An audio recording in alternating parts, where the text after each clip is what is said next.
Iran का nuclear programme है क्या? अगर हम इंटरनेशनल कम्युनिटी की बात करें तो वो क्यों इकोनॉमिक सैंक्शंस जो है इंपोज करती है ईरान के ऊपर? आइए जरा डिटेल में जानते हैं। ईरान के न्यूक्लियर प्रोग्राम की बात करें तो 2002 से ऑनवर्ड्स इंटरनेशनल कम्युनिटी के साथ ईरान के रिलेशंस अच्छे नहीं रहते। 2004 में ईरान को इस बारे में ब्लेम भी किया जाता है कि शायद आप अपना न्यूक्लियर प्रोग्राम जो है परस्यू कर रहे हो, क्योंकि उस दौरान 2006-2007 में जैसे आप देखते हो कि नॉर्थ कोरिया भी अपने न्यूक्लियर प्रोग्राम को परस्यू करता है, और NPT nuclear non proliferation treaty ये एक अग्रीमेंट था जिसके मुताबिक जिन रियासतों ने इस अग्रीमेंट को साइन किया था they were not allowed to pursue nuclear proliferation activities. So उस टाइम जो है ईरान के साथ वेस्ट के ताल्लुकात खराब होते हैं। लेकिन रिसेंटली जो आपने एक एयर स्ट्राइक देखी जो कि इजराइल की तरफ से अगेंस्ट ईरान की गई, वो इस वजह से की गई क्योंकि इससे एक मंथ पहले IAEA international atomic energy agency, ये एक ऑर्गेनाइजेशन है जो इस चीज के साथ डील करती है कि अगर आपने यूरेनियम की एनरिचमेंट करनी है तो न्यूक्लियर साइंटिस्ट आईएईए इस इदारे के विजिट करेंगे एंड मेक श्योर करेंगे that you are doing it for the peaceful purpose, otherwise you have to halt that programme जो कि आप कंटिन्यू कर रहे हो।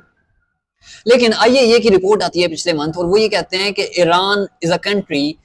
which is basically involved in the violation of non proliferation activities, यानी कि जो एनपीटी है वो ये क्लेम करता है कि आपने प्रोलिफरेशन नहीं करनी और ईरान जो है वो प्रोलिफरेशन कर रहा है, और ये जो प्रोलिफरेशन है वो जाहिर है उसको न्यूक्लियर वेपन्स बनाने की तरफ लेकर जा रही है। और ये भी क्लेम करता है कि ईरान जो है 60% तक इनरिचमेंट कर चुका है यूरेनियम की, जबकि यूरेनियम की इनरिचमेंट जो आपने पीसफुल पर्पस के लिए करनी है वो 5% तक करनी होती है। और अब ईरान जो है वो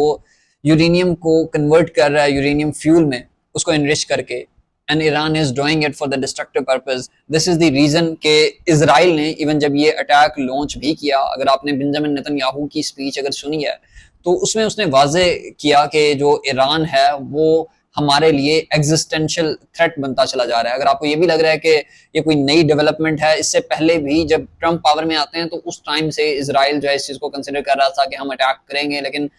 अमेरिका ने उनको मना किया हुआ था because there were nuclear talks which was continued.